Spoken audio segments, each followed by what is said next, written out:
Assalamualaikum warahmatullahi wabarakatuh. Selamat pagi pemirsa. Selamat pagi. Selamat pagi Putri. Udah lama nih ya nggak siaran bareng ya. Betul, tetap semangat ya pastinya ya. Tetap, Karena kita kayaknya baru bertemu 1 kali nih seminggu. Jadi Putri, kita di Apa Kabar Indonesia pagi hari ini kita mau bahas apa Putri? Yang pasti kita masih memantau ya situasi di pengungsian begitu Oh iya, dan juga yang banjir situasi di perumahan warga. Walaupun hujan 2 hari ini sudah tidak turun ya karena sudah dimodifikasi cuaca begitu oleh BMKG dan BNPB, tapi air masih belum surut, Philip, terutama di Bekasi nih yang paling parah dampaknya dari hujan, curah hujan di tahun ini. Betul, karena juga kalau kita lihat sebenarnya sampai hari ini masih banyak ternyata warga yang benah-benah bersih-bersih, ada juga yang sudah bersih-bersih lumpur ya. Karena bekas lumpurnya ini masih banyak yang meninggal atau tertinggal di rumah mereka. Ya, kalau Philip dia bersih-bersih kenangan gitu ya. Kalau hujan kan banyak kenangan yang muncul biasanya Philip ini. Udahlah, kita langsung saja kita buka Apa Kabar Indonesia pagi hari ini. Ini ada berita apa Putri? Ada Subdit Resmob Direktorat Reserse Kriminal Umum Polda Metro Jaya menggerebek tempat persembunyian pelaku pencurian dengan modus gembos ban di kawasan Cilincing, Jakarta Utara, Putri, begitu ya. Dalam kegiatan ini, 2 pelaku yang membawa kabur uang sejumlah 250 juta rupiah ini diamankan oleh petugas. Ya, berbekal rekaman kamera pengawas yang merekam detik-detik pelaku membawa kabur uang dari dalam mobil, tim Opsnal Unit 4 Subdit Resmob Direktorat Reserse Kriminal Umum Polda Metro Jaya melakukan penggerebekan rumah kontrakan di kawasan Cibinong, Bogor, Jawa Barat. Dari dalam rumah tersebut, pemirsa, kedua pelaku yakni AR dan MF ini diamankan petugas. Berikut barang buktinya, yaitu berupa senjata tajam yang digunakan untuk menggembosi kendaraan korban. Tidak hanya itu, barang bukti uang tunai juga disita oleh petugas sebesar 6,4 juta rupiah yang merupakan sisa dari uang hasil curian yang berjumlah 250 juta rupiah. Cepet juga ya, 250 juta tersisa 6,4. Uraib udah. Kalau nggak soal ngabisin duit, saya juga paling cepat pokoknya.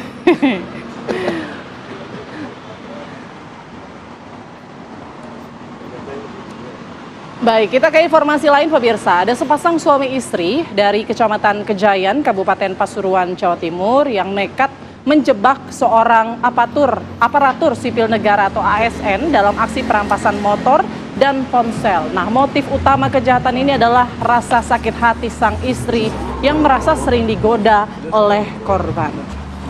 Ya pemirsa, aksi perampasan terjadi di Desa Kurung. Korban bernama Yahya, seorang ASN asal Desa Sedarum, Kecamatan Nguling. Ini awalnya mendapat undangan dari Anissa Bahar, istri dari Muhammad Badrus Suhur. Untuk bertemu, tanpa curiga korban ini mengikuti arahan dan menuju lokasi yang telah ditentukan. Tapi sesampainya di tempat yang dijanjikan, korban diarahkan ke pinggir makam di Dusun Tegalan dengan alasan bahwa Anissa kehabisan bensin. Namun, korban justru dihadang oleh 2 pria bersenjata tajam. Dan hanya dalam hitungan detik, motor dan ponselnya pun dirampas. Polisi berhasil mengungkap skenario jebakan yang disusun oleh Anissa, sementara eksekusinya dilakukan oleh suami bersama saudara kandungnya, Rohim.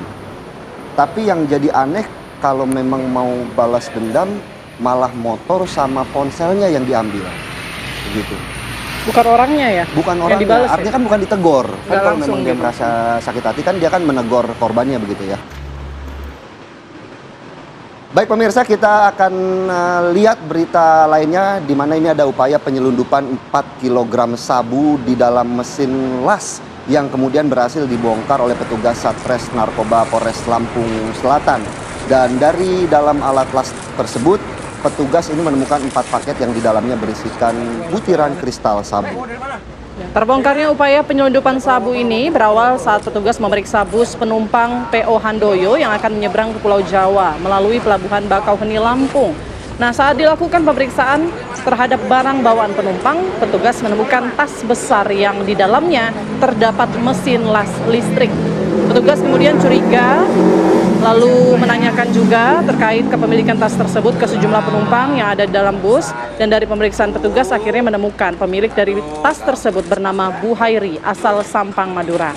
Untuk pemeriksaan lebih lanjut, penumpang tersebut dibawa ke Pos Sat Narkoba Polres Lampung Selatan. Nah, kecurigaan petugas pun membuahkan hasil. Dari dalam alat las tersebut ditemukan 4 paket besar sabu Pelaku mengaku diupah 150 juta rupiah untuk membawa barang tersebut menuju Sampang, Madura. Kawin ke sana. Mau kawin, mau nikah ini? Bukan mau.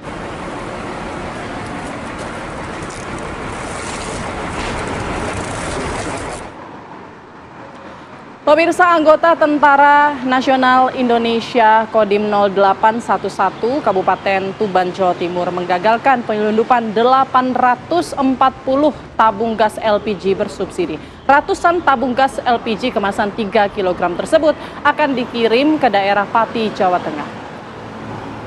Kita saksikan bersama-sama pemirsa bagaimana tadi video aksi pengejaran di mana aksi penyelundupan tabung gas LPG bersubsidi ini berhasil digagalkan oleh anggota Kodim 0811 Tuban di wilayah perbatasan Kabupaten Tuban, Jawa Timur dan Kabupaten Rembang, Jawa Tengah. Sebanyak 840 tabung gas kemasan 3 kg tersebut diangkut menggunakan truk. Dan penyelundupan tabung gas LPG tersebut ini diduga dikendalikan oleh salah seorang wanita residivis berinisial E yang kini masih dalam tahanan lapas kelas 2B Tuban. Kegiatan ini diduga sudah berlangsung lama dan dilakukan 2 kali pengiriman dalam seminggu setiap hari Rabu dan juga Sabtu. Berarti kalau dilakukan kemarin hari Rabu ya, sekarang kan hari Kamis. Ya. Menurut Komandan Kodim 0811 Tuban, Letkol Infantri Diki Purwanto, penggagalan penyelundupan ratusan tabung gas LPG tersebut berdasarkan informasi dari masyarakat adanya dugaan indikasi penyaluran tidak tepat sasaran gas LPG subsidi 3 kg yang dibawa keluar wilayah Kabupaten Tuban.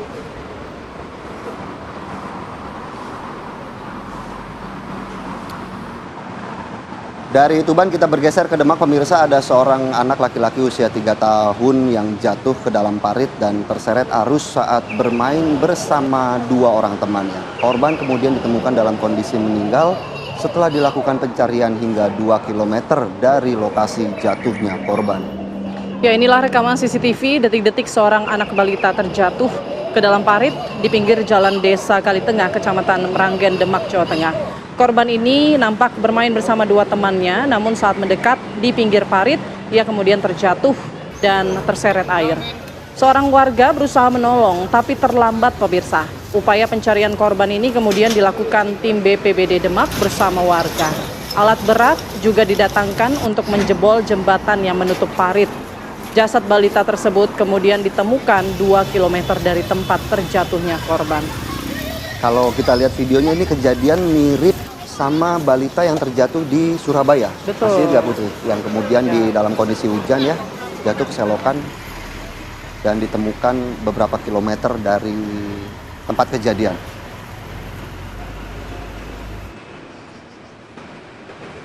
Kita beralih ke informasi lain, pemirsa. Polda Metro Jaya resmi menahan artis Nikita Mirzani terkait dugaan kasus pengancaman, pemerasan hingga tindak pidana pencucian uang terhadap seorang pengusaha produk kecantikan atau skincare bernama Reza Gladys. Nikita Mirzani ini diduga memeras korban sebesar 4 miliar rupiah dan terancam hukuman 20 tahun penjara. Beginilah pemirsa, dengan mengenakan baju tahanan berwarna orange, artis Nikita Mirzani dan asistennya berinisial IM berjalan santai dan melemparkan senyum kepada awak media. Nikita Mirzani digiring penyidik Direktorat Serse Siber Polda Metro Jaya menuju mobil yang membawanya ke Rutan Mapolda Metro Jaya. Kabid Humas Polda Metro Jaya mengatakan artis Nikita Mirzani dan rekannya berinisial IM ditahan di Rutan Mapolda Metro Jaya selama 20 hari. Nikita menyandang status sebagai tersangka dengan kasus dugaan pemerasan, pengancaman, hingga tindak pidana pencucian uang terhadap seorang pengusaha produk kecantikan atau skincare bernama Reza Gladys. Dalam proses pemeriksaan, Nikita dicecar 109 pertanyaan oleh penyidik, sedangkan asistennya IM dicecar 99 pertanyaan. Sejumlah barang bukti seperti 9 dokumen, flash disk, handphone, dan hasil ekstraksi barang bukti digital disita oleh polisi. Nikita Mirzani ini diduga memeras korban seorang pengusaha produk kecantikan atau skincare bernama Reza Gladys sebesar 4 miliar rupiah dan kini terancam hukuman 20 tahun penjara.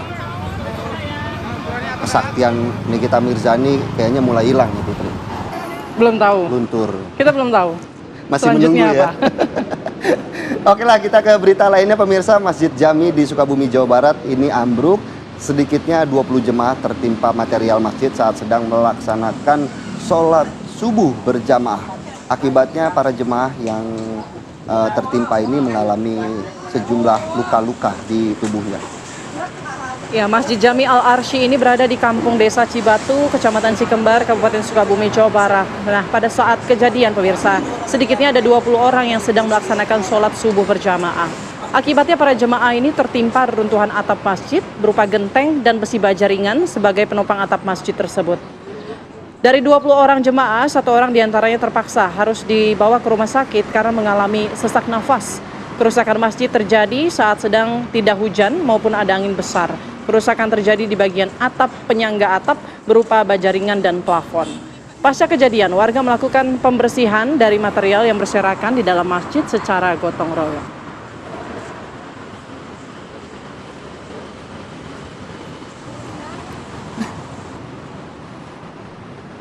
Pemirsa, kami harus jeda terlebih dahulu, tapi jangan kemana-mana karena sesaat lagi kami akan menghadirkan beragam informasi menarik. Di antaranya Wakil Presiden Gibran Rakabuming Raka yang kemarin meninjau lokasi banjir di Kota Bekasi, Jawa Barat. Jangan kemana-mana, tetap bersama kami di Apa Kabar Indonesia Pagi. Wakil Presiden RI Gibran Rakabuming Raka mendatangi tenda pengungsian warga terdampak banjir di Pondok Gede Permai, PGP, Bekasi, Jawa Barat. Gibran didampingi Kepala Basarnas M. Syafi'i dan Kepala BNPB Suharyanto. Warga tampak senang atas kunjungan Wapres ke salah satu posko pengungsian. Wapres langsung berbincang dengan para pengungsi untuk mengetahui keadaan dan kondisi mereka. Sejumlah kebutuhan para pengungsi menjadi perhatian termasuk obat-obatan. Saat ini, banjir yang sebelumnya menggenangi Pondok Gede Permai telah surut, namun sejumlah material pasca banjir seperti lumpur masih tersisa. Gibran juga akan terus berkomunikasi dengan Wali Kota Bekasi Tri Adianto dan memastikan bantuan untuk warga tercukupi. Dari Bekasi, Jawa Barat, Rizka Sasabila, Firdaus, TV One, mengabarkan.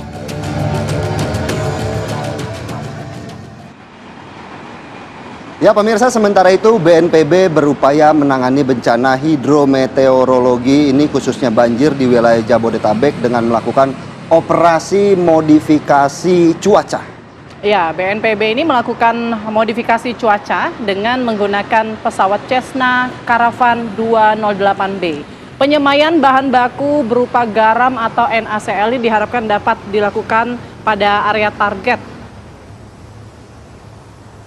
Penyemaian ini kemudian diharapkan bisa mengalihkan potensi hujan ya di wilayah Jabodetabek yang terdampak banjir ke area yang lebih aman, serta dapat menurunkan intensitas hujan dan dampak bencana yang lebih besar. Kepala BNPB Letjen TNI Suharyanto menyatakan operasi ini akan berlangsung sesuai dengan prediksi cuaca buruk yang telah ditetapkan, yakni hingga 8 Maret.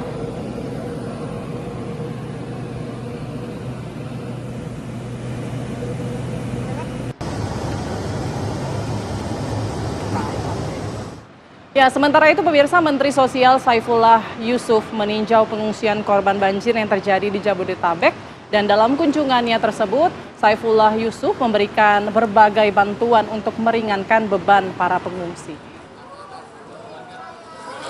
Kementerian Sosial Republik Indonesia telah menggelontorkan anggaran sebesar 4 miliar rupiah untuk bantuan para korban banjir di wilayah Jabodetabek, di mana anggaran tersebut masih bisa bertambah jika saja masih ada kebutuhan yang mendesak dan dibutuhkan oleh para korban. Pemberian bantuan berbentuk barang yang dibutuhkan para pengungsi seperti kasur, selimut, ada obat-obatan, kemudian juga yang paling penting ini Putri dan pemirsa ini makanan ya. Para pengungsi menyebut bahwa hal tersulit yang paling dibutuhkan adalah baju bersih juga dan menjadi atensi khusus bagi Kemensos. Tak hanya itu, dalam kunjungannya Saifullah Yusuf menyempatkan untuk berbincang dan menyapa para pengungsi, di mana momen hangat ini tercipta saat Mensos dan warga tertawa bersama di lokasi pengungsian.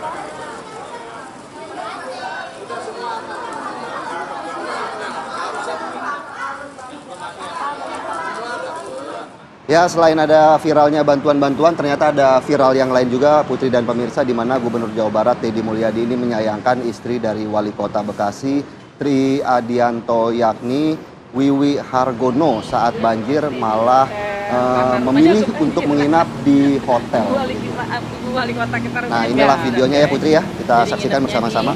Ya, ini video viral yang diunggah ya. Kenapa Ya. harus diunggah sebenarnya ya? Kalau Ya, tapi kan mau kalaupun mengungsi ya nggak- sudah. Tapi begitu kan kalaupun nggak diunggah juga jangan dong. ya empatinya begitu ya. Nah ini istri dari Wali Kota Bekasi Tri Adianto yakni Wiwi Hargono pemirsa yang viral karena menginap di hotel ketika Bekasi dilanda musibah banjir. Dalam video tersebut Ibu Wali Kota berada di parkiran sebuah hotel karena rumahnya terdampak banjir.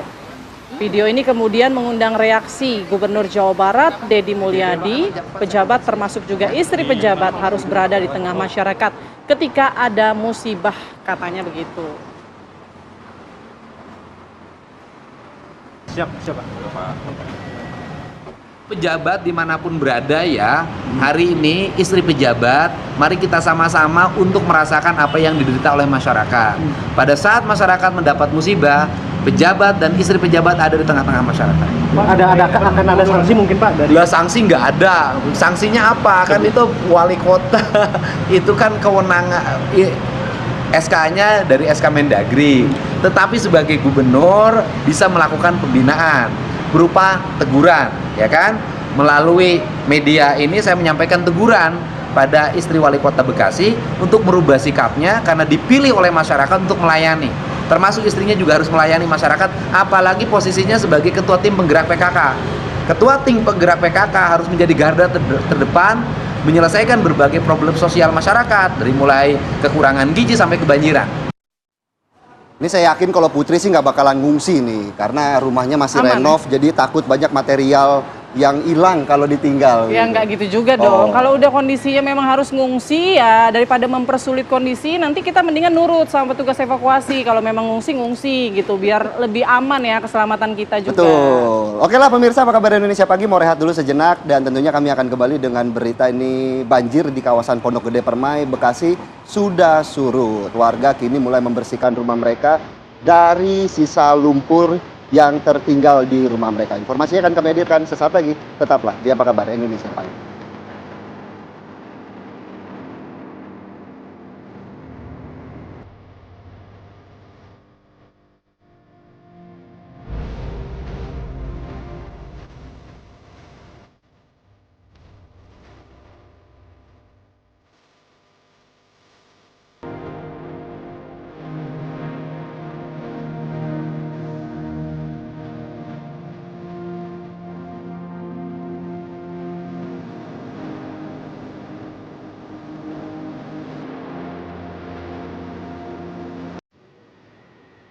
Ya, Anda kembali di Apa Kabar Indonesia Pagi, pemirsa. Banjir yang merendam Mega Bekasi Hypermall telah berangsur surut. Jika pada Selasa 4 Maret kemarin, ketinggian banjir ini mencapai 1,5 meter, namun pada Rabu kemarin, ketinggian banjir ini semakin menurun.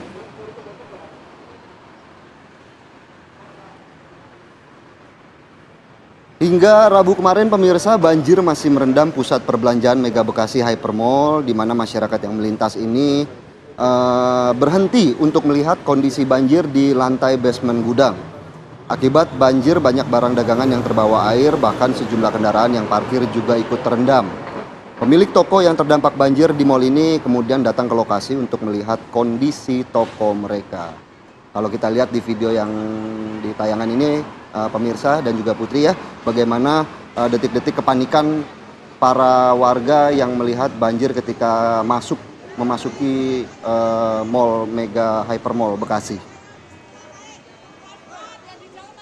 Sebelumnya pada Selasa lalu banjir menerjang Mega Bekasi Hypermall dan membuat warga yang belanja ini panik menyelamatkan diri, di mana warga berhamburan berlari ke lantai atas setelah melihat banjir masuk di lantai dasar pusat perbelanjaan.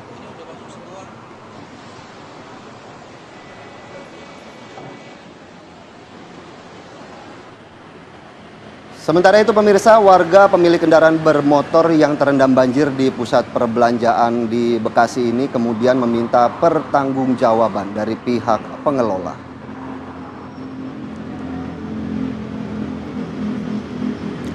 Banjir yang menerjang pusat perbelanjaan ini tidak saja merugikan pedagang dan penyewa toko, namun juga warga yang memarkirkan kendaraannya di area bawah tanah mal. Para pemilik kendaraan mulai berdatangan melihat kondisi kendaraannya yang terendam banjir. Mereka berharap mobil maupun motornya bisa segera dievakuasi untuk dapat segera diperbaiki. Termasuk pula mendesak pengelola pusat perbelanjaan untuk bertanggung jawab atas kerusakan kendaraan yang diakibatkan banjir. Hingga Rabu kemarin, pemirsa, banjir terpantau masih merendam pusat perbelanjaan Mega Bekasi Hypermall. Ketinggian air masih mencapai 70 cm. 3 pompa air milik pengelola mal serta 5 pompa air bantuan PUPR sudah bekerja untuk mengurangi debit air. Meski belum sepenuhnya surut, namun pihak pengelola sudah mulai mengumpulkan barang-barang dagangan toko yang kemarin hanyut.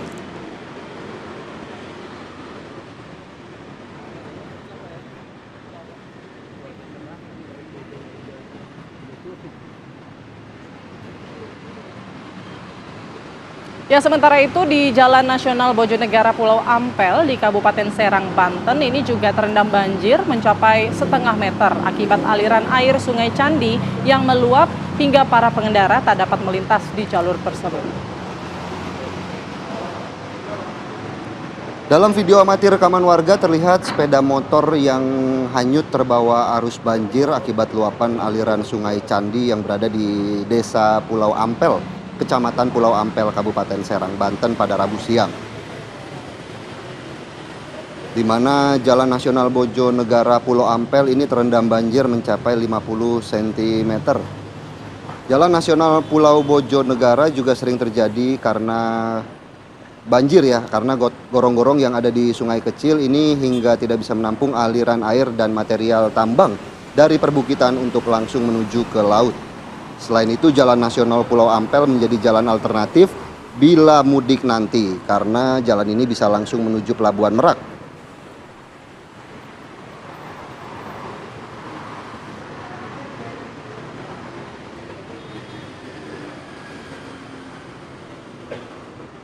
Ya pemirsa, Gubernur Jawa Barat Deddy Mulyadi akan mengambil tindakan tegas untuk membenahi permasalahan di kawasan wisata Puncak Bogor yang saat ini, Putri dan pemirsa, disebut-sebut sebagai pemicu terjadinya banjir di wilayah Jabodetabek. Ya, untuk memperbaiki tata ruang termasuk membongkar sejumlah bangunan di kawasan Puncak, Pemprov Jabar akan segera berkoordinasi dengan pemerintah pusat dan juga pemerintah daerah, kabupaten, dan kota. Rusaknya hulu, kemudian menyempitnya hilir. Jadi ini dua hal itu. Hulu rusak karena peruntukannya berubah dari perkebunan menjadi areal-areal bisnis, dalam isinya bangunan. Hilirnya juga sama, ada pengembangan perumahan yang sangat luar biasa di Bogor, yang kemudian sungainya mengalami penyempitan dan pendangkalan. Jadi banyak orang yang buang bahan materialnya itu ke sungai. Jadi ini dua-duanya harus dibenahin. Jadi hulunya harus dibongkar, dikembalikan lagi fungsinya. Hilirnya harus dibenahin, harus diperlebar sungainya, harus dikeruk sungainya. Insya Allah selesai itu. Ya kalau tidak terjadi lagi, begini, tata ruangnya dirubah. Peruntukan lahannya disesuaikan dengan aspek alami lahannya. Itu misi-misi saya tuh kemarin. Yang kedua, infrastrukturnya harus segera dibenahi. Yang ketiga, ada tindakan-tindakan tegas untuk berani melakukan perubahan-perubahan, termasuk membongkar bangunan-bangunan yang dianggap menjadi penyebab banjir.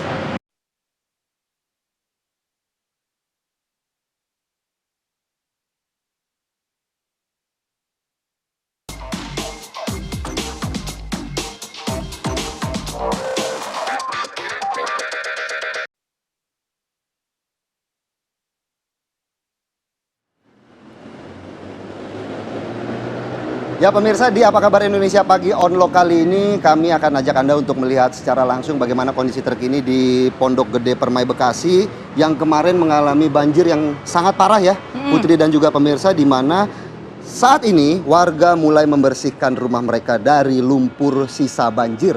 Ya, banjir ini mulai berangsur surut sejak Rabu dini hari. Tumpukan sampah, lumpur, dan barang-barang warga yang hanyut terseret arus banjir ini berserakan hampir di seluruh kawasan perumahan Pondok Gede Permai. Warga terpantau mulai membersihkan sisa-sisa air dan lumpur tebal di rumah mereka. Para petugas juga terlihat membantu membersihkan puing-puing dan barang sisa yang tidak bisa diselamatkan. Selain itu, warga korban banjir masih ada yang mengungsi di lapangan kantor logistik dan peralatan BNPB, serta sejumlah kebutuhan para pengungsi ini masih menjadi perhatian ya, termasuk juga obat-obatan. Betul.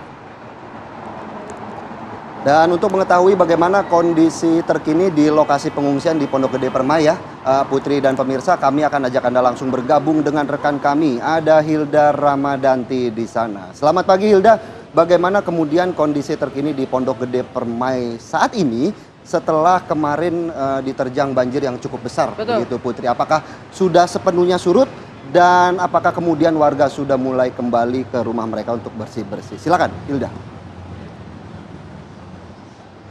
Ya baik, sebelumnya terima kasih kepada Philip dan juga Putri. Betul sekali, saat ini saya sedang berada di posko pengungsian, tepatnya di gudang BNPB di depan komplek Pondok Gede Permai, di mana ini merupakan salah satu titik yang paling parah yang terdampak banjir kemarin di kawasan Bekasi, Jawa Barat. Dan memang jika bisa kami gambarkan Philip dan juga Putri, situasi terkini bisa terpantau memang tim dari BNPB pun juga masih terus melakukan proses pembersihan begitu ya di kawasan Pondok Gede Permai, dikarenakan memang banjir di kawasan Pondok Gede Permai ini sudah mulai surut, namun memang lumpur-lumpur masih tergenang begitu ya.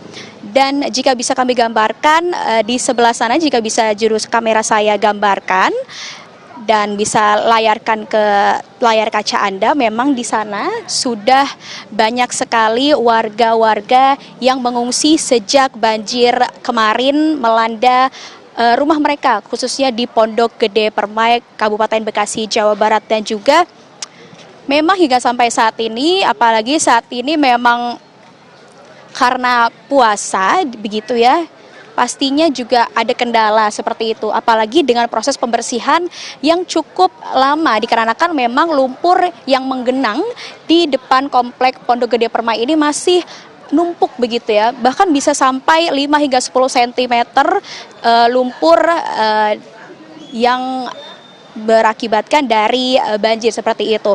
Dan memang jika bisa kami gambarkan kondisi terkini di salah satu posko pengungsian, masih banyak sekali anak-anak dan juga ibu-ibu yang terdampak dari banjir di Pondok Gede Permai kemarin. Jika bisa kami gambarkan, Putri dan juga Philip, di sini aktivitas warga juga masih terlihat bahwa mereka masih menunggu lumpur-lumpur di komplek rumahnya ataupun di depan rumahnya ini dibersihkan begitu ya, dikarenakan memang lumpur yang ada di depan rumah mereka ataupun di komplek Pondok Gede Permai ini masih terus tergenang hingga sampai saat ini. Dan memang jika bisa kami gambarkan juga, Putri dan juga Philip, masih banyak sekali anak-anak kecil yang sampai sekarang masih berada di posko pengungsian seperti itu ya. Bahkan juga tadi kami melihat ada yang sedang beristirahat, lalu juga ada yang sedang beristirahat begitu ya, bahkan masih juga ada warga yang puasa begitu. Dan memang saya juga nantinya ingin bertanya-tanya kepada warga, kira-kira seperti apa sih keluh kesah warga, apalagi ini merupakan salah satu titik yang paling dalam yang terdampak banjir beberapa waktu lalu, khususnya pada hari Selasa kemarin begitu Putri dan juga Philip. Nah, jika bisa kami gambarkan, di belakang saya ini merupakan posko kedua dan juga posko ketiga dari BNPB yang dibangun untuk para warga, untuk para pengungsi yang memang rumahnya terdampak banjir kemarin. Dan jika bisa kita lihat, kondisi saat ini memang sangat memilukan, dikarenakan memang warga di sini harus mengungsi dikarenakan memang rumah mereka ini terkena banjir kemarin. Bahkan ada yang banjirnya hingga mencapai lantai 2 rumah mereka, sehingga mereka hingga sampai saat ini masih terus mengungsi ke posko pengungsian yang berada di gudang BNPB. Nah, pemirsa, sekarang saya ingin mencoba bertanya-tanya kepada beberapa warga pengungsi, kira-kira mereka memiliki keluh kesah seperti apa, apalagi untuk para warga yang memang mempunyai anak. Nah, sebelum saya berwawancara, izinkan kami gambarkan dulu, Philip dan juga Putri, masih ada beberapa masyarakat yang melakukan aktivitas ataupun bahkan sedang beristirahat begitu ya. Halo Ibu Mursida dan Ibu Sri, izin ya Bu, saya ingin bertanya-tanya sebentar. Saya izin ke Ibu Mursida sebentar ya Bu. Ibu, ini kan merupakan salah satu titik yang paling parah yang terdampak banjir kemarin. Nah, seperti apa Bu keluh kesah Ibu nih Bu? Kalau sementara keluh kesahnya, ya kadang capek ya. Capek, kurang istirahat. Maunya sih cepat-cepat surut biar bisa balik lagi ke rumah. Oh iya gitu. Tapi sebenarnya rumah Ibu terdampaknya lumayan parah atau seperti apa? Karena kan yang saya tahu ini kan merupakan salah satu titik yang paling tinggi gitu ya Bu, sekitar 3-4 meter. Itu seperti apa Bu? Kalau kondisi pas kejadian kemarin, saya kan posisi rumah kan di Tanggul tuh. Pas kejadian air luar tinggi, saya atasnya udah roboh antara dari kusen. Jadi udah rapuh lah, sebagiannya udah ambruk dari atas ke bawah. Kalau barang-barang mungkin sebagian ada selamat, ada juga yang ke bawah pas malam kejadian itu. Ya begitulah kira-kira. Tapi kalau sekarang belum tahu, belum baik lagi. Soalnya mereka nggak bisa lewat, masih lumpur, tinggi, airnya juga masih tinggi juga. Ya sekarang mungkin apa udah surut apa belum, kita belum tahu info lagi gituin. Soalnya belum pulang, saya sudah 3 hari di sini. Berarti Ibu Mursida rumahnya lumayan jauh dari posko pengungsian ini ya Bu? Juga jauh dari rumah, dari sini, iya. Tapi ini kan banjir ini kan melanda pada saat bulan Ramadan yang dimana Ibu kan pasti puasa seperti itu ya Bu. Kendalanya seperti apa sih Bu? Ya kalau dibilang momennya memang sedih ya. Biasanya kita bisa tadarus, kumpul keluarga, masa-masa cuma taraweh kan, cuma terdamparnya di sini. Nah, terus gimana lagi ya? Namanya juga musibah, kita nggak ada yang tahu ya. Ya kan? Gitu. Semoga banjir ini cepat reda, Ibu juga bisa kembali ke rumah bersama keluarga, bisa lebaran juga nanti bareng-bareng ya Bu. Amin. Terima kasih. Kita sih mudah-mudahan ini yang terakhir kali aja ya. Soalnya kita ya udah udah pamula lah ya kan, tenaganya udah terbatas ya. Karena kita mau ya udah istirahat, udah capek ya, kasarnya udah berulang-ulang kali ya. Kalau bilang trauma sih pasti trauma ya. Setiap banjir kita kan trauma fisik ya, trauma mental ya kan. Apalagi anak-anak masih kecil menghadapi air setinggi-tinggi ya dahsyatnya ya kan. Nah kita pasarnya sama Allah lah. Mudah-mudahan saran saya aja, saya dikasih kesehatan aja udah alhamdulillah ya. Kalau barang bisa dicari, yang penting saya nyawa udah selamat, gitu aja. Iya. Terima kasih banyak Ibu Mursida. Nah pemirsa, nanti saya akan kembali di Apa Kabar Indonesia Pagi dan akan mengobrol bersama para warga pengungsi dan juga pengamat tata kota yaitu Pak Nirwono. Pak Nirwono nanti akan kembali lagi di Apa Kabar Indonesia Pagi. Selamat pagi pemirsa, kembali lagi di Apa Kabar Indonesia Pagi bersama saya. Nah, tadi saya sudah berbincang-bincang dengan salah satu warga. Nah, sekarang saya ingin berbincang-bincang dengan salah satu warga yang memiliki anak nih pemirsa. Kira-kira keluh kesahnya seperti apa? Selamat pagi Ibu, dengan Ibu siapa? Rian Anggriani. Ibu Rian, ini kan Ibu merupakan salah satu warga yang terdampak dan Ibu memiliki anak nih Bu. Kendalanya seperti apa sih Bu? Banyak banget sih kendalanya. Ya mungkin dari awalnya dari rumah yang mulai banyak kerusakan, terus barang-barang yang ya istilahnya nggak bisa terselamatkan walaupun udah berusaha diangkat ke atas cuma tetap pasti ini nggak ada yang ini. Terus ya gitulah anak-anaknya juga pada ini gitu kan, pada kedinginan gitu kena air, terus apalagi kan malam-malam gitu ya banyak sekali dampak-dampaknya kayak ini. Ya. Tapi sebenarnya banjir ini sudah kali keberapa sih Bu untuk di kawasan Pondok Gede Permai ini Bu?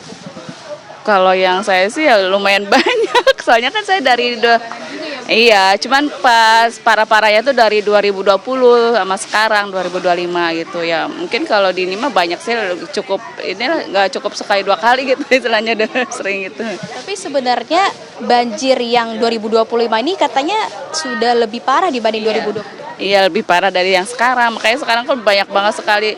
Apalagi lebih tinggi lagi gitu ya. Itu ya barang-barangnya benar-benar enggak inilah walaupun kita udah berusaha gitu. Apalagi istilahnya kan rumah bangunannya udah tua gitu ya. Kayaknya itu udah benar-benar ambruk gitu kalau sendirinya banyak. Tapi untuk harapan Ibu sendiri nih Bu untuk pemerintah mungkin atau stakeholder yang harusnya bisa mengurus masalah banjir ini, harapan Ibu seperti apa, Bu? Apalagi Ibu kan punya anak, mungkin kebutuhan harus dipenuhi atau seperti apa, Bu? Ya mungkin kalau untuk pemerintah mungkin kalinya mungkin diperdalam lagi biar mencegah dari banjir terus-menerus gitu ya istilahnya. Mungkin kalau dari masalah bantuan gitu, ya saya sih butuh itu baju anak balita gitu, sampai sekarang saya belum ada gitu, terus sama pakaian dalam sama perlengkapan sekolah gitu, bantuan gitu aja. Iya. Banyak Ibu Ria. Semoga Ibu nanti rumahnya bisa kembali bersih, bisa kembali bersama keluarga, berkumpul sama adiknya. Terima kasih banyak Ibu, sehat-sehat ya Ibu. Nah pemirsa, sekarang saya akan berbincang dengan pengamat tata kota, yaitu Pak Nirwono Yoga, mengenai banjir yang melanda di Kabupaten Bekasi ini. Karena memang Kabupaten Bekasi ini tempat saya mengabarkan saat ini merupakan salah satu titik yang paling parah seperti itu ya. Selamat pagi Pak Nirwono Yoga, apa kabar? Ya, baik, terima kasih. Ya. Nirwono Yoga, ini kan tadi saya mendengar keluh kesah warga nih Pak Nirwono Yoga. Ternyata ini menjadi salah satu tempat yang langganan banjir. Itu sebenarnya harus diperbaikinya tuh ditata ulang atau seperti apa Pak Nirwono? Ya, tadi kan dengan warga juga sudah kita cerita ya. Ini kan tahun 2020 juga banjir ya. Artinya sekarang justru lebih parah dari 2020. Artinya kalau kita lihat tadi ada beberapa catatan. Yang paling cepat ya. Tentu ada 3 hal. Pertama pemerintah sendiri kita harapkan segera mengeruk kali Bekasinya sendiri, menyiapkan tanggulnya itu sendiri, kemudian cari titik-titik penyebab banjir. Misalnya kalau ada jembatan yang kurang tinggi tentu perlu diperbaiki misalnya. Itu yang pertama. Yang kedua, warga juga berharap pembersihan rumah perlu segera, selain perlu untuk seroknya ya, untuk mengambil lumpur, juga perlu bekonya, terus juga perlu damkar untuk menyemprot lumpur-lumpur yang masih banyak. Kita lihat tadi itu di beberapa perumahan yang paling cepat perlu segera diperbaiki. Nah, ketiga yang tidak kalah penting setelah ini dibersihkan semua lingkungannya, tentu adalah perbaikan rumah warga. Nah, rumah warga kan pasti kebutuhannya beda-beda nih ya. Ada yang butuh bahan bangunan, ada yang butuh umpamanya cat atau bahkan mungkin genteng. Nah, ini yang perlu segera didata oleh Pemkot Bekasi terutama, agar dalam waktu 1-2 minggu ke depan semua warga sudah segera memperbaiki rumahnya pasca banjir ini. Kenapa? Jangan lupa BMKG kan tanggal 11 sampai 20 sudah memperkirakan akan terjadi puncak musim hujan yang ekstrimnya. Nah, artinya warga di sini terutama di Pondok Gede Permai ini juga harus waspada.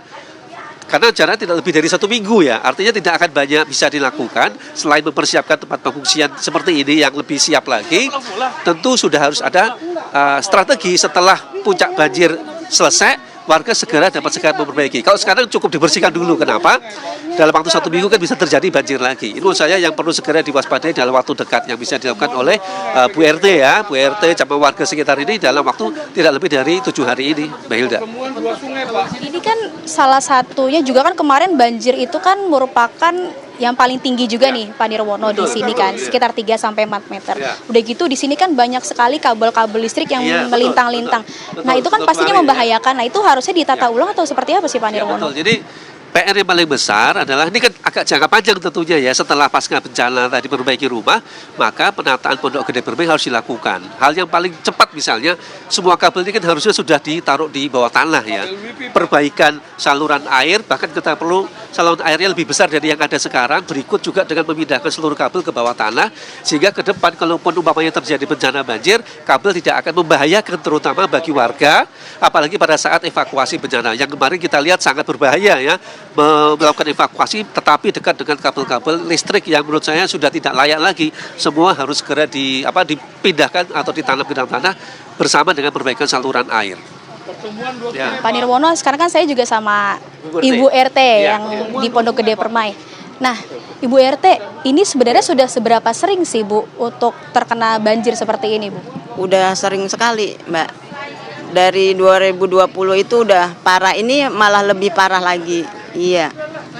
Untuk tanggul tadi kan saya sempat dengar dari warga lain, ternyata tanggul itu perlu dikerok lagi. Apakah seperti itu Bu seharusnya pemerintah melakukan hal tersebut? Seharusnya seperti itu Mbak. Soalnya kan kalau kering gitu kan kelihatan banget, sangat dangkal banget itu kalinya. Jadi kelihatan. Ya mungkin sampah-sampah juga menumpuk, jadi timbul banjir seperti itu. Pak Nirwono, ini kan tadi mengobrol soal mengeruk sampah ataupun mengeruk tanggul. Nah, sebenarnya alat-alat dari pemerintah ini sudah memadai belum sih untuk melakukan pengerukan kali ataupun sampah ini, Pak? Ini tentunya kalau bicara alat terbatas ya, artinya dari pemerintah kota juga terbatas. Kan tidak cuma daerah sini saja yang dikeruk kalinya. Oleh karena itu, kita berharap dari pemerintah Provinsi Jawa Barat khususnya dan juga pemerintah pusat untuk segera mengerahkan alat-alat berat, terutama untuk mengeruk kali ya. Kalau kita bicara Bekasi ya tentu kali Bekasi yang paling segera perlu dikeruk dalam waktu 1 minggu ke depan bahkan ya. PR-nya ada 2 sebenarnya tadi, selain mengeruk lumpur sama sampah, tanggul kan juga harus segera diperbaiki dalam waktu 1 minggu ke depan ya, karena beberapa titik tanggul di dekat Kali Bekasi kan banyak yang jebol. Padahal dalam waktu 1 minggu tadi puncak musim hujan kan ada di tanggal 11 sampai 20. Artinya 2 PR tadi harus segera dilaksanakan dalam hari-hari ini dalam upaya untuk mencegah banjir yang lebih parah lagi di minggu depan. Itu yang pertama kan. Yang kedua tadi, warga tetap harus melakukan siap untuk evakuasi bencana ya, karena dalam waktu 1 minggu kan hanya bisa membersihkan rumah sama lumpur, tetapi belum bisa melakukan perbaikan rumah kan. Nanti setelah di atas tanggal 20 setelah hujan mulai reda, baru bisa dilakukan upaya perbaikan rumah ke depannya. Nah itu PR utamanya. Bu, tapi sebenarnya untuk pertanyaan untuk Ibu RT, sebenarnya untuk para warga ini sudah melakukan perbaikan gorong-gorong atau drainase gitu nggak sih Bu sebelumnya? Sebelum banjir? Sebelumnya sih udah sering kerja bakti, bersihin gorong-gorong. Ya sering lah kayak gitu. Ya tetap aja namanya banjir, luber, apalagi rumah saya di pinggir tanggul pas. Jadi seperti trauma lah Mbak. Nah, tadi pendapat dari Ibu RT kan memang rumahnya ini dekat tanggul ya Pak. Berarti Ya, betul. itu merupakan salah satu penyebab ataupun dampak yang paling tinggi untuk banjir ya Pak berarti? Nah ini juga tadi, selain tadi ngeruk sama memperbaiki tanggul, jika lokasinya tadi ini kan belum menjamin akan bebas banjir ya, maka tidak tertutup kemungkinan ya kalau kita ada lokasi dekat-dekat sini untuk dibangun rusunawa misalnya ya, maka pilihan paling logis adalah warga yang paling terdampak parah itu dapat direlokasi ke rusunawa yang lokasinya tidak jauh dari sini. Artinya warga dalam waktu ke depan ya Bu ya bisa terjamin akan bebas banjir. Daerah yang kemudian tadi bebas perumahan itu justru dapat dilebarkan untuk sungai. Supaya paling tidak misalnya seperti membuat embung ataupun danau buatan untuk menampung limpasan air Kali Bekasi, satu.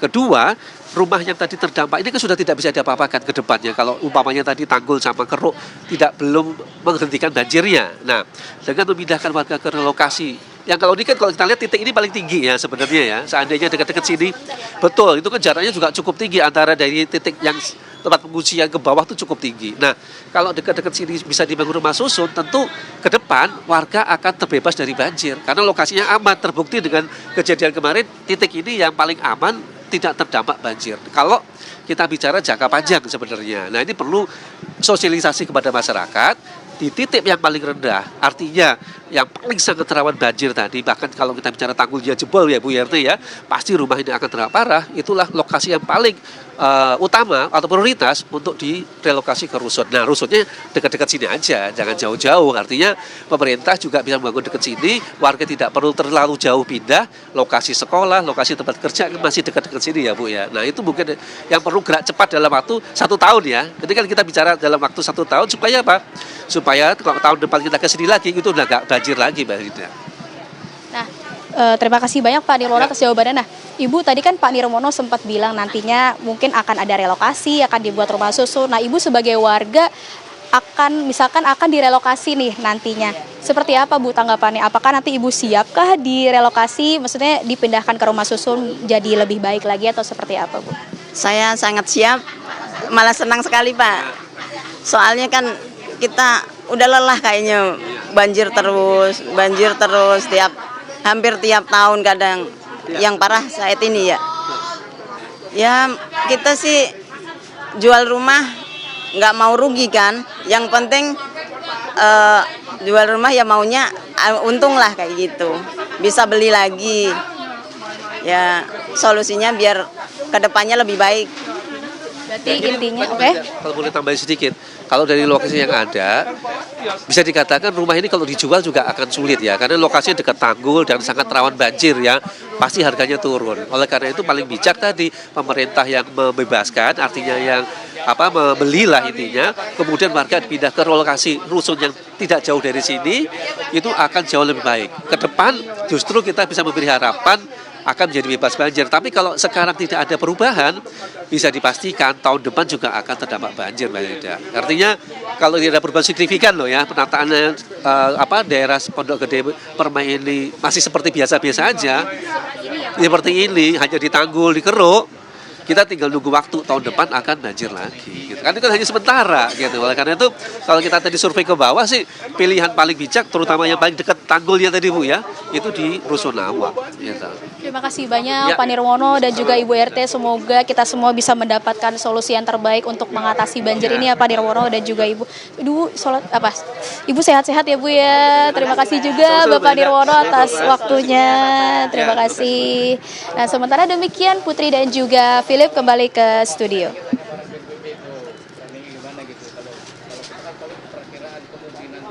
Baik, terima kasih Hilda Ramadhani atas laporannya langsung dari Pondok Gede Permai yang kemarin sempat banjir cukup tinggi ya di sana ya. Baik, terima kasih Hilda atas laporannya di Apa Kabar Indonesia Pagi on location kali ini.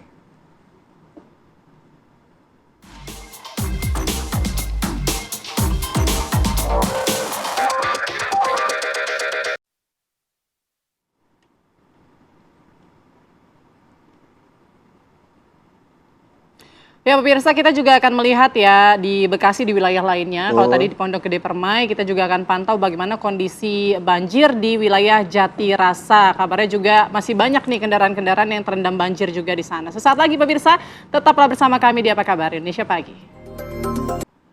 Kembali di Apa Kabar Indonesia Pagi, pemirsa, kami di segmen ini akan ajak Anda langsung pemirsa dan juga Putri untuk melihat di wilayah lain. Ini di Jatirasa Bekasi, informasinya ada beberapa bahkan ratusan kendaraan yang kemarin terendam banjir. Sudah ada rekan kami Margareta Novita yang akan melaporkan untuk Anda.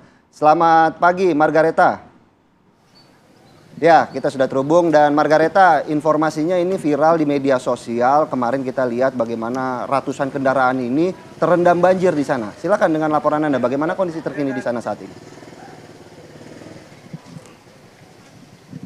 Ya betul sekali Philip, Putri dan juga pemirsa. Kemarin memang sempat ramai dan viral bagaimana pengungsian kendaraan yang ada di halaman SMP Permata Sakti, tepatnya di Pondok Gede Permai yang ada di Bekasi. Dan ini bisa dilihat ini pemirsa, ada beberapa kendaraan roda 2, ini ada sekitar 4 motor yang kondisinya ini sudah sangat memprihatinkan karena terjatuh kemudian juga terseret dan kondisinya masih berlumpur. Juga bisa dilihat bagaimana spion-spionnya ini juga rusak dan pecah seperti itu Philip dan juga pemirsa. Dan untuk di sini pun juga tidak hanya kendaraan roda 2, namun juga ada kendaraan roda 4 seperti mobil. Ini bisa dilihat dan juga masih banyak sekali motor-motor yang belum diambil oleh warga. Salah satunya motor yang ada di samping saya.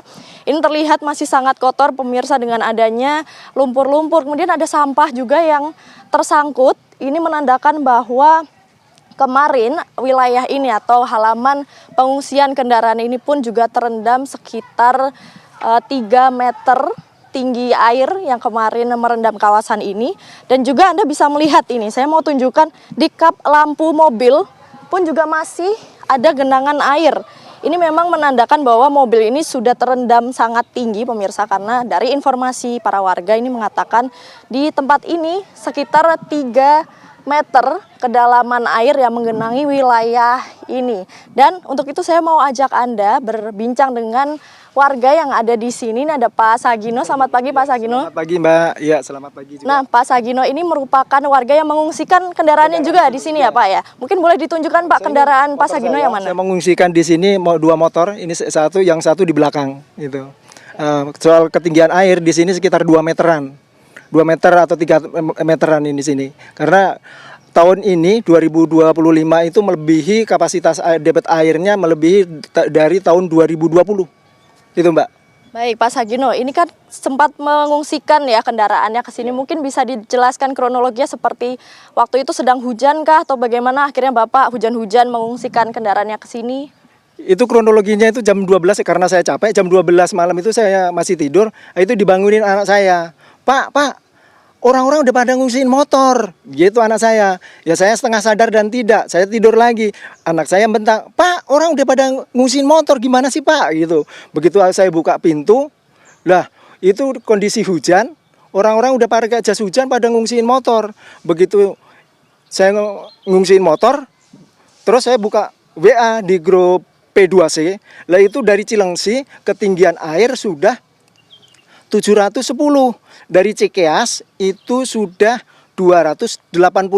Saya perkirakan 3 jam berikutnya dari Cilengsi ke P2C itu sekitar jam 5-an gitu.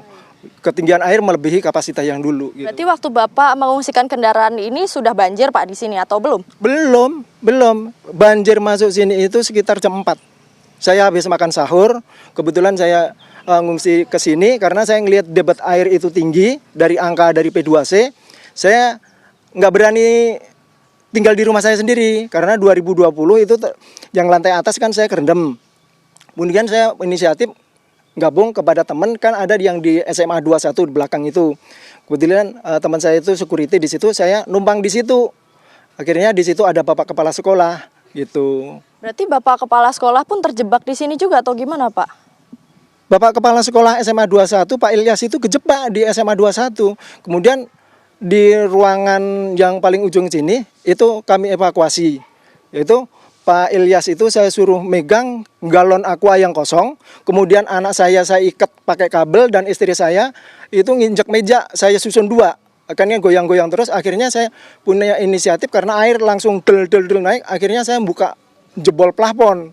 Begitu jebol plafon, kondisinya konstruksinya baja ringan. Saya agak panik, begitu agak panik akhirnya punya inisiatif, yaudah baja ringannya saya getok pakai genteng, akhirnya bisa dipengok, akhirnya bisa dipatahin, kami bisa meloloskan diri ke atas gitu, Mbak. Berarti untuk di wilayah ini tidak cuma kendaraan ya Pak, pada waktu itu ada orang juga ya di dalam bangunan sekolah ini? Ada Mbak, jadi orang juga ada gitu, termasuk saya sendiri gitu. Baik Pak, ini tetangga-tetangga juga pada mengungsikan motor di sini Pak? Banyak yang mengungsikan ke sini, ini sekitar 2 RW yang masuk ke sini.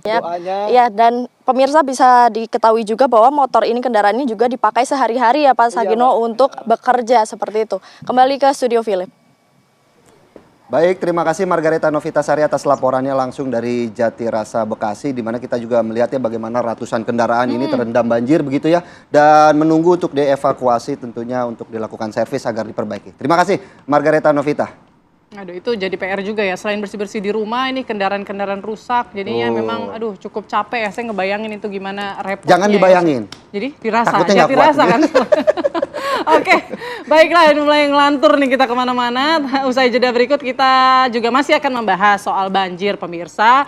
Kami akan hadirkan dialog ini terkait banjir di Jabodetabek. Kira-kira apa sih sebenarnya menjadi penyebabnya? Sesaat lagi tetap bersama kami di Apa Kabar Indonesia Pagi. Kembali di Apa Kabar Indonesia Pagi, pemirsa, hingga Selasa siang ini banjir masih merendam pusat perbelanjaan Mega Bekasi Hypermall setinggi 1 meter. Ya, untuk mengurangi debit air, 3 unit mesin pompa air kemudian diaktifkan. Nah, pemilik toko berharap banjir ini bisa segera surut agar mereka bisa beraktivitas kembali. Mobil yang terparkir juga tampak ini masih terendam banjir ya pemirsa, sedangkan barang-barang dagangan juga masih belum bisa dievakuasi dari mal begitu. Saat ini 3 unit mesin pompa air sedang diaktifkan guna mengurangi debit air. Kalau kita lihat ini dari video yang tampak, kalau masih setinggi atap mobil berarti kira-kira 1 meter lebih begitu ya Putri ya, genangan air yang masih terjadi di sana.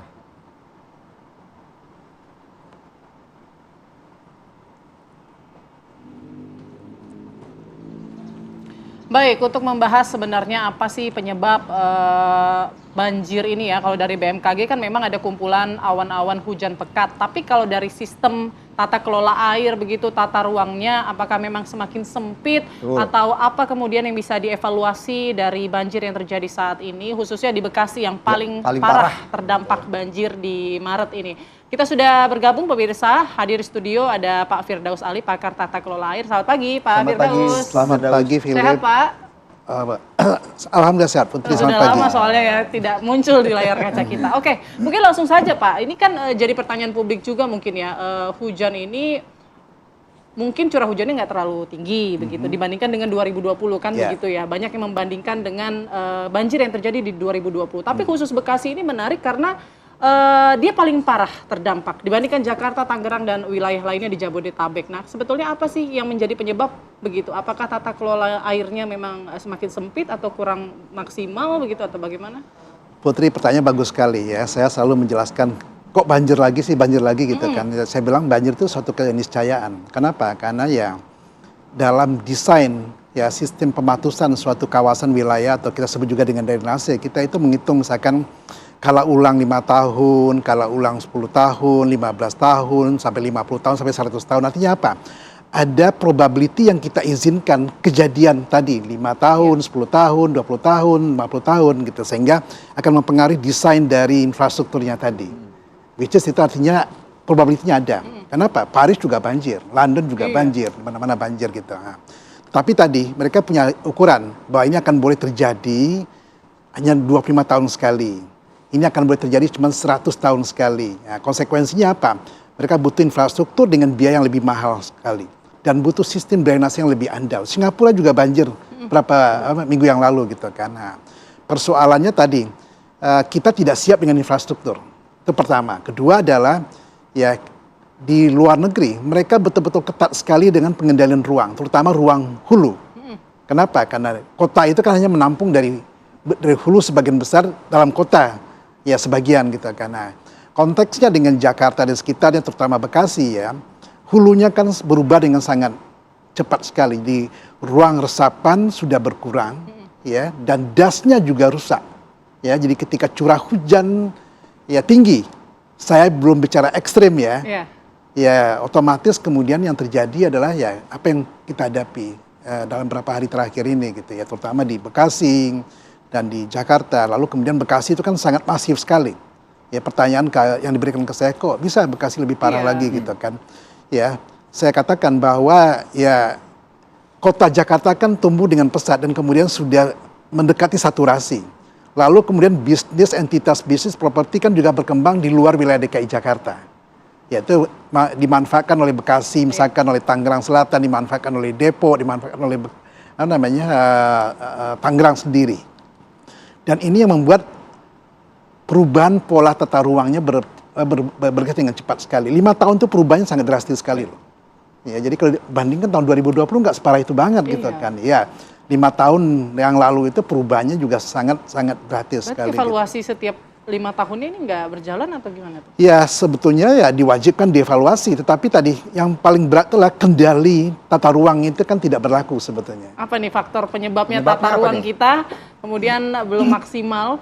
Ya. Tapi nanti mungkin ya dijawab ya. Usai jeda berikut Pak Firdaus, sesaat lagi kami akan kembali. Kembali di Apa Kabar Indonesia Pagi, pemirsa. Sebelum melanjutkan dialog dengan Pak Firdaus, kita juga akan mengajak Anda pemirsa dan juga Putri untuk melihat informasi terkini di wilayah Kerawang yang informasinya juga mengalami banjir di sana. Sudah ada rekan kami Leo Chandra yang akan mengabarkannya untuk Anda. Selamat pagi Leo, bagaimana kondisi terkini di Kerawang yang informasinya hingga hari ini juga masih dilanda banjir? Silakan. Iya, selamat pagi Philip dan Putri serta pemirsa TV One. Saat ini saya sudah berada di Kecamatan Teluk Jambe, tepatnya di Kecamatan Karawang, maksud kami Desa Karanglinggar, RT 7 RW 02, di mana kondisinya ini banjir sudah terjadi sejak sepekan kemarin dan bahkan di hari ini ketinggian air sudah lebih surut dibanding dengan beberapa waktu yang lalu. Namun yang dapat kami sampaikan juga Philip, bahwasannya ketinggian air ini sudah mencapai setengah meter ataupun 500 cm ataupun setinggi lutut pria dewasa. Dan di sini seperti terlihat juga sejumlah aktivitas warga juga terganggu Philip dan juga pemirsa, di mana memang diketahui banyak warga yang kemudian ini berusaha untuk kemudian mencari tempat yang lebih tinggi, salah satunya di tempat pengungsian yang juga disediakan oleh BPBD dan juga bekerjasama dengan pihak terkait untuk memberikan pengungsian bagi warga. Informasinya di RT 07 RW 02 ini ada sebanyak 2.000 jiwa, Philip, yang juga terdampak akibat banjir yang melalap desa mereka, yaitu Karanglinggar. Dan saya akan mengajak Philip dan juga pemirsa untuk berbincang dengan salah satu warga terkait dengan aktivitas mereka selama banjir ini, dan kemudian saya akan mengajak Philip dan juga pemirsa juga untuk melihat bagaimana kondisi rumah warga di sini juga terendam oleh banjir. Dan saya akan mewawancarai salah satu warga. Selamat pagi, dengan Ibu siapa, Bu? Ibu Santi. Oke, Ibu Santi, kita sambil jalan ya, Bu ya. Rumah Ibu sebelah mana, Bu? Rumah ini. Rumahnya di mana? Ini rumahnya ini. Oke. Nah, ini bisa dilihat ya, Bu ya, ini rumahnya benar-benar sudah terendam oleh banjir ya, Bu ya. Bu, ini bisa disampaikan, Bu, di rumah sendiri itu ada siapa aja, Bu? Nggak ada, udah pada kosong semua. Kenapa, Bu? Udah kosong. Sudah kosong. Iya. Di rumah ada berapa orang, Bu, maksudnya? Ya, anak saya gitu. Terus sama suami saya. Oke. Nah, ini boleh dibantu juru kameramen saya ketika kami mendatangi rumah Ibu Santi ini. Bahkan ketinggian air sudah mencapai sepinggul ya, Bu ya. Ini kurang lebih dari 500 meter, bisa diperkirakan ini hampir 700 meter ya, Bu ya. Ini ya, Bu ya. Oke, ini rumah Ibu yang hijau ya. Iya. Bu, kan pihak dari BPBD ini juga kan sudah 500 cm maksud kami. Dan Bu, ini kan Segini agak surut gitu, segini agak surut. Tadinya sampai situ tuh, sampai pintu. Sepintu. Oke, Bu. Nah, kenapa Ibu memutuskan untuk kembali ke rumah, Bu? Padahal kan sudah disiapkan tempat pengungsian, Bu. Ya, tadinya sih katanya di situ udah surut di rumah keponakan. Takutnya di sini udah surut. Aku kan kalau udah ada air kan bersih-bersih kan enak gitu, ada air. Kalau airnya nanti udah surut susah, Pak, kalau ininya bersih-bersihinnya. Oke. Nah, Bu, selama di tempat pengungsian ini, Bu, apa saja, Bu, yang sudah diberikan, Bu? Maksud saya adalah bantuan logistik, kayak berupa makanan atau segala macam, itu, Bu, ada di logistik? Ada, nggak ada. Cuman sekali aja gitu dikasih roti sama aqua kecil. Tidak ada bantuan logistik, Bu? Tidak ada. Jadi kalau untuk makanan Ibu sehari-hari, apalagi kan ini bulan puasa Ramadan ya, Bu ya, itu bagaimana, Bu? Ya aku beli sendiri sekeluarga gitu. Jadi gimana ya, pokoknya semuanya pada ini masak gitu, masak sendiri patung-patungan gitu sama keluarga gitu. Nah, ini Bu, informasinya kan tadi kita sempat berbincang ya, Bu ya. Di dekat rumah Ibu ini juga ada rumah orang tua begitu ya, Bu ya, dan juga kakak-kakaknya Ibu ya. Itu rumah saya, itu kakak saya, itu orang tua saya, ini bibi saya, ini keponakan saya, ini juga keponakan saya. Nah, sekarang, Bu, keluarga tinggal di mana, Bu? Artinya kan ini rumah semua udah tenggelam, Bu. Nah, Ibu, terus kemudian kakaknya Ibu, terus ibunya Ibu tinggal di mana, Bu? Sama, tempat ngungsi di situ di Jati, sekeluarga. Jaraknya di mana, Bu? Jauh nggak dari lokasi ini? Lumayan jauh juga. Oke, Bu. Artinya berarti yang benar-benar dibutuhkan oleh keluarga tadi yang seperti Ibu bilang, makanan segala macam memang belum diterima oleh warga sendiri ya. Oke, terima kasih Bu Santi, kami doakan semoga segera mendapatkan bantuan. Memang mengingat bahwasannya kejadian banjir ini masih melanda rumah Ibu dan keluarga Ibu ya. Kami turut prihatin Ibu Santi. Dan itu dia tadi Philip dan juga Putri, bagaimana memang salah satu warga yaitu Ibu Santi ini mengeluhkan bahwasannya memang kebutuhan makanan seperti air bersih dan juga makanan untuk berbuka puasa memang mereka tidak mendapatkan bantuan itu. Namun mereka juga beroptimis bahwasannya mereka akan tetap terus menunggu di rumah mereka, mengingat bahwasannya ketinggian air ini sudah mencapai 500 cm, Putri, setinggi paha dewasa. Begitu laporan kami, kembali ke Anda di studio, Philip dan juga Putri. Terima kasih Leo Chandra atas laporannya langsung dari Karawang.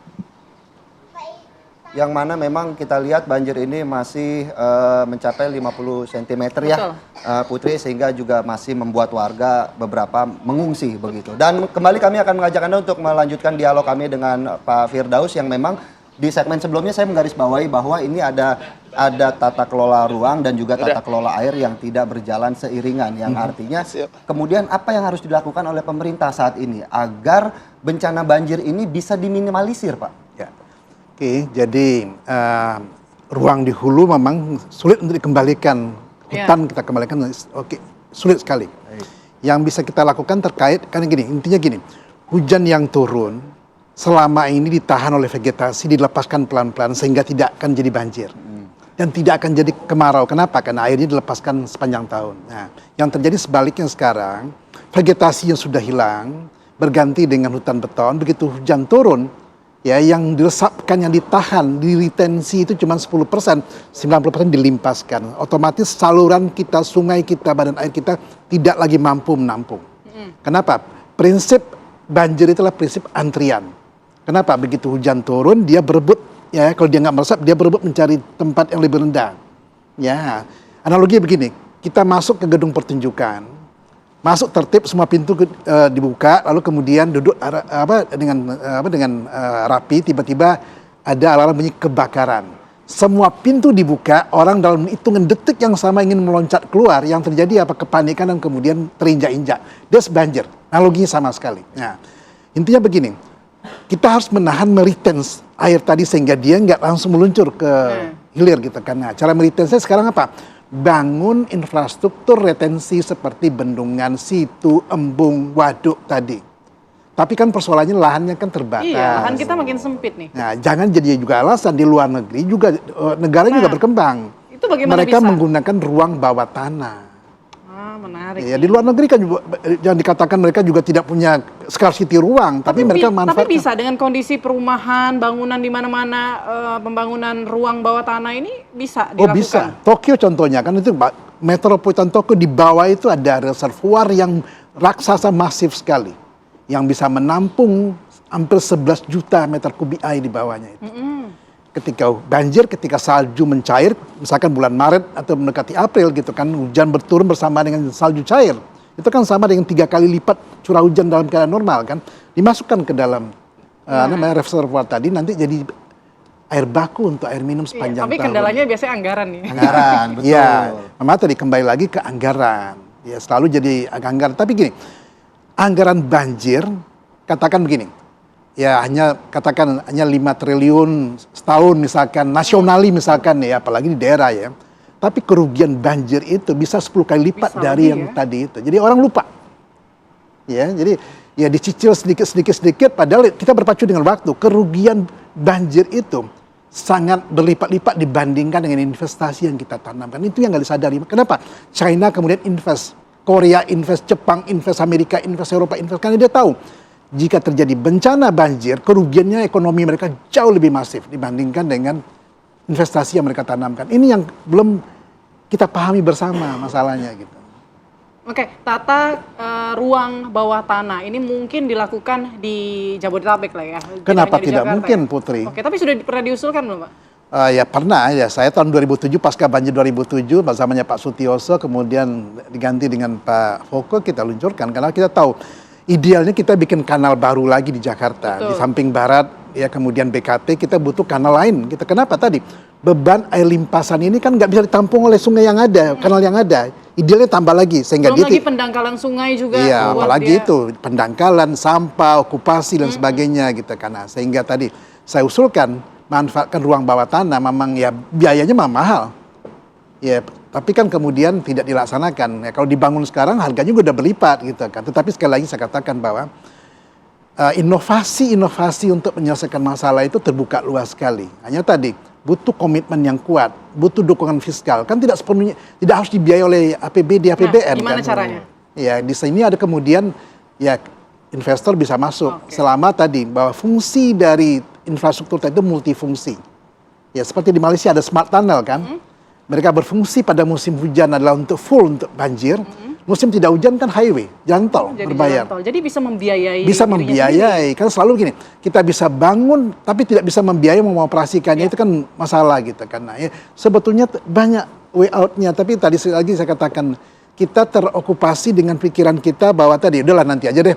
Kalau udah banjir lagi baru kita diskusi, kita rapat, kita bahas. Jadi kita bukan Kata bahasa sekarang nih tarsok-tarsok, ntar besok kan begitu ya pembahasannya. Baik, Iya. tentunya kita berharap bagaimana inovasi-inovasi ini bisa meminimalisir banjir di Jabodetabek untuk kedepannya begitu ya Pak Firdaus. Terima kasih banyak atas Sama-sama, waktunya pada pagi ini. Menarik Putri. tadi ya, ruang bawah tanah begitu ya, fungsinya bisa multifungsi begitu ya, bisa jalan tol, namun kalau banjir hujan bisa dialihkan sebagai saluran air. Baik. Bisa jadi air baku juga. Iya betul, sebagai air baku juga. Baik. Baik, menarik sekali pembahasan kita, tapi kita harus jeda terlebih dahulu pemirsa. Usai jeda kita akan hadirkan beragam kabar viral di usai jeda berikut. Tetap Ya, kabar viral kali ini akan kita buka masih dengan seputar banjir, Putri dan pemirsa, di mana Jalan Nasional Bojonegara Pulau Ampel di Kabupaten Serang, Banten pada Rabu siang ini terendam banjir, di mana ketinggian banjir ini mencapai 50 cm akibat aliran air Sungai Candi yang meluap.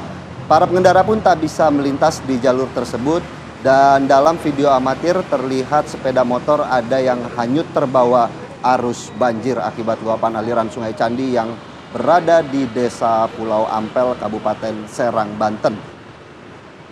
Ya, banjir disertai lumpur yang merendam Jalan Nasional Bojonegara Pulau Ampel bukan kali pertama terjadi, pemirsa. Jika hujan, jalan ini selalu terendam banjir karena buruknya drainase. Menurut warga setempat, pemerintah semestinya membuat gorong-gorong yang lebih besar agar air dari perbukitan bisa langsung mengalir ke laut. Selain itu, Jalan Nasional Pulau Ampel menjadi jalan alternatif bila mudik nanti karena jalan ini bisa langsung menuju Pelabuhan Merak. Wah, tentunya kalau kita berbicara mudik lebih cepat dibenahi begitu ya, karena nggak terasa 25 hari lagi ya udah mau lebaran. Ya, tidak hanya di Banten ya, ratusan pengendara sepeda motor yang juga tidak bisa melintasi akses jalan yang masih tergenang banjir. Ini juga terjadi di Jalan Arteri, kawasan Tambun Utara, Kabupaten Bekasi, Jawa Barat.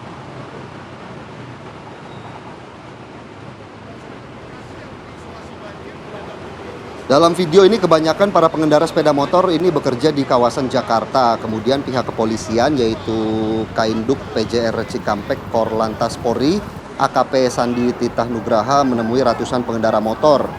Setelah melakukan koordinasi dengan sejumlah pihak terkait, ratusan pengendara sepeda motor ini diperbolehkan melewati ruas tol Cibitung Tanjung Priuk. Para pemotor ini melintasi jalan tol dengan pengawalan kepolisian, dan video ini pun kemudian viral di media sosial. Sebenarnya yang viral ini antara polisinya yang kalau kata Putri bening banget gitu ya, atau video viralnya sepeda motor yang naik ke jalan tol. Gimana Putri? Ya pemirsa, kita beralih ke berita viral lainnya. Ada balap liar sepeda motor jelang buka puasa di Jalan Raya Soreang Ciwidey, Kabupaten Bandung, yang mana aksi ini cukup meresahkan warga.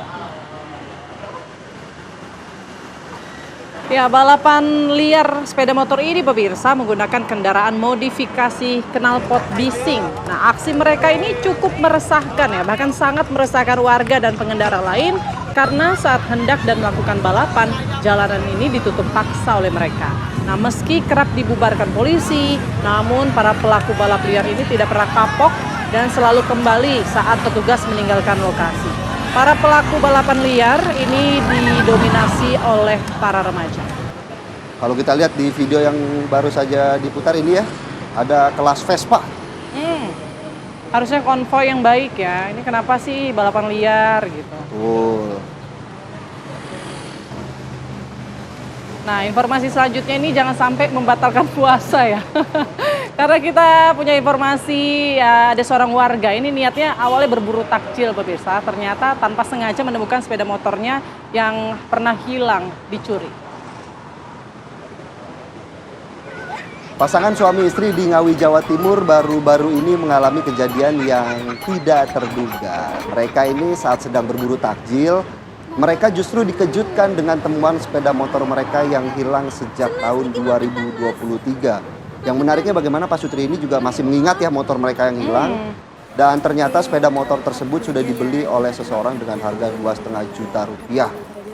Setelah mengetahui hal tersebut, pemilik sepeda motor ini langsung mengambil kembali haknya. Peristiwa ini tentunya menarik perhatian warga dan menjadi viral di media sosial. Ini berburu takjil berarti kan udah mendekati buka puasa. Ngelihat motornya jangan sampai marah, batal puasanya. Enggak ya, untungnya berakhir damai begitu ya. Motornya dikembalikan. Ini CLBK namanya, Cinta Lama Bersemi Kembali. Oke pemirsa, kita ke berita viral lainnya. Ada sebuah truk bermuatan puluhan sepeda motor yang terbakar. Bahkan saat api berkobar, ini truk masih dalam kondisi melintasi jalan raya begitu. Makanya kemudian videonya ini viral di media sosial.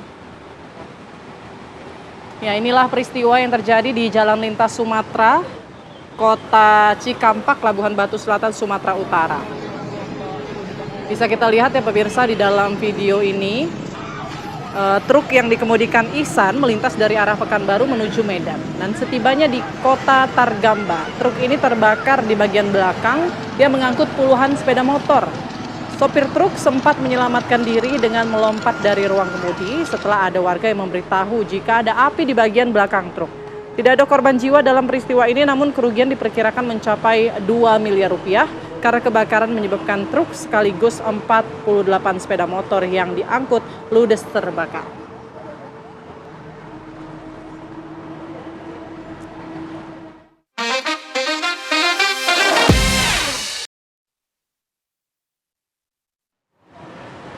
Ya pemirsa, kabar-kabar viral tadi Putri tentunya mengakhiri jumpa kita di Apa Kabar Indonesia pagi hari ini. Saya Filipus Yonaso. Dan saya Putri Windasari, saya tunggu pantunnya, Filip. Oke, Aura kasih beli sikat gigi. Terima kasih telah menyaksikan Apa Kabar Indonesia pagi. Sampai jumpa. Sampai jumpa. Udah sampai jumpa.